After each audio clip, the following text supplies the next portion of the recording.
ইব্রাহিম মনে মনে কয় ঠিক আছে আজকে জন্মের পাহারা দিন, জন্মের পাহারা দিন।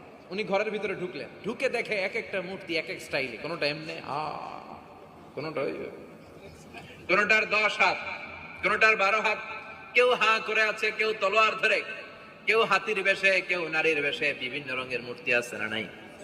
সাইয়েদনা ইব্রাহিম ঘুরে ঘুরে সবগুলার দিকে তাকায়, সবগুলোর সামনে সন্দেশ, মিষ্টি, রসগোল্লা, রসমলাই, একটার পর একটা মিষ্টান্ন খাবার দেয়া। ইব্রাহিম মনে করলেন ওরা মনে খাবে, একটু বাটিটা তুইলা ধরি, কইরা আছে ওটার মুখের সামনে নিয়ে কয় খা, কি কয়? আর মূর্তি করে আছে খাবি না, মালাকুম লা তানতিকুন, না খাইলে কেন খাবি না? কথা কইতে হইব, কথা বল, হয় খা না কথা বল। এখন মূর্তিগুলা খায়ও না, কথাও। ফারাগ আলাইহিম দারবাল বিল ইয়ামিন, ডাইন হাতে মাই শুরু